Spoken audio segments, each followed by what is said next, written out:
বন্ধুরা, তোমরা সবাই ভালো আছো তো? আজকে আমি একটা গল্প বলবো। গল্পটা শুনে বলবে কেমন হয়েছে। ভালো থাকবে আর খুশি খুশি থাকবে। হ্যাঁ, গল্পটা হচ্ছে শিবরাত্রির ব্রত।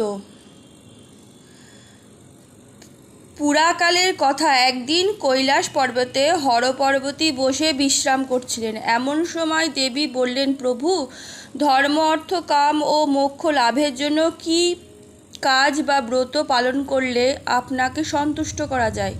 মহাদেব বললেন, শোনো পার্বতী, ফাল্গুন মাসের কৃষ্ণপক্ষের চতুর্দশী তিথির অন্ধকার রাত্রিকে শিবরাত্রি বলে। সেদিন যে উপোস করে থাকে আমি যথার্থই তার ওপর প্রসন্ন হই। এই ব্রত আমার খুবই প্রীতিকর। এই ব্রতের গুণে গণেশ সপ্তদ্বীপের অধীশ্বর হয়েছে।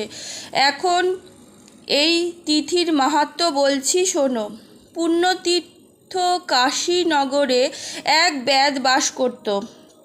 প্রাণী বধ করাই ছিল তার কাজ। একদিন সে তীর ধনুক নিয়ে শিকার করতে বেরোলো। একটা বনে গিয়ে সে অনেক রকমের পশু পক্ষী শিকার করলো। সে যখন শিকার জড়ো করে বাড়ি ফিরবে তখন দেখলো যে তার শিকারের মাংস খুব ভারী হয়ে উঠেছে। একলা সেগুলো নিয়ে যাওয়া খুবই কষ্টকর। তখন সে সেই বনের একটি গাছের তলায় সেগুলোকে রেখে একটু বিশ্রাম করতে লাগলো। খুব ক্লান্ত হয়ে থাকার দরুন কিছুক্ষণের মধ্যে সে গভীরভাবে ঘুমিয়ে পড়ল।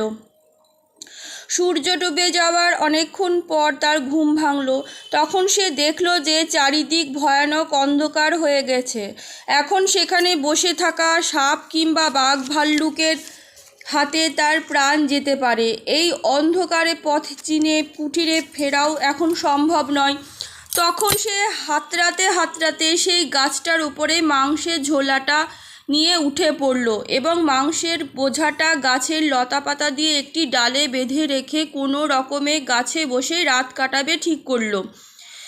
একে সে খিদার জ্বালায় অস্থির, তার ওপর শিশির পড়তে থাকায় শীতে তার কাঁপুনি ধরল। কাজেই সে জেগে বসে রইল সারা রাত। সেটা ছিল বেলগাছ। আর ঘটনাচক্রে আমার একটি লিঙ্গ মূর্তি ছিল সেই গাছের তলায়। সেদিন ছিল শিবরাত্রি তিথি। আরও ব্যাদ সারাদিন উপোস ছিল। তার নড়াচড়াতে গাছের কয়েকটি পাতা শিশিরের ভেজা তার গা বেয়ে এসে পড়ল সেই শিবলিঙ্গের মাথায়। যদিও শিবরাত্রির ব্রতের নিয়ম পালন করার জন্য তার পক্ষে স্নান করা আর পুজো নৈবেদ্য দেওয়া মোটেই সম্ভব ছিল না, কিন্তু আমি পেলুম কেবল বেলপাতা। তবুও তিথি মাহাত্ম্যের গুণে সে পেল মহাফল, অথচ সে এ ব্যাপারে কিছুই জানল না। সকাল হতে সে ফিরে গেল তার কুটিরে। বেশ কিছুকাল পরে তার মৃত্যু হলো। তখন যমদূত আর আমার দূতেরা তাদের কাছে গিয়ে হাজির হলো। তাকে আমার কাছে আনা হবে না, বেঁধে যমরাজের কাছে নিয়ে যাওয়া হবে। এই নিয়ে যমদূতের সঙ্গে আমার দূতের খুব ঝগড়া বাঁধল। শেষে সেই দূতেরা যমদূতের পরাস্ত করে ব্যাধকে আমার কাছে নিয়ে এলো। যম এই ব্যাপার সব জানতে পেরে আমার কাছে আসছিল। পথে নন্দীকে দেখে ব্যাধের সারা জীবন ধরে কুকর্মের কথা বলল।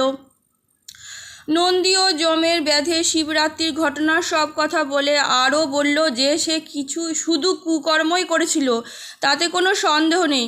সে মহাপাপীও ছিল, কিন্তু শিবরাত্রির ব্রতের ফলে সে শিবলোক লাভ করেছে। যম সব শুনে সন্তুষ্ট হয়ে নিজের পুরীতে ফিরে গেল। দেখলে পার্বতী এই ব্রতের শক্তি কতখানি।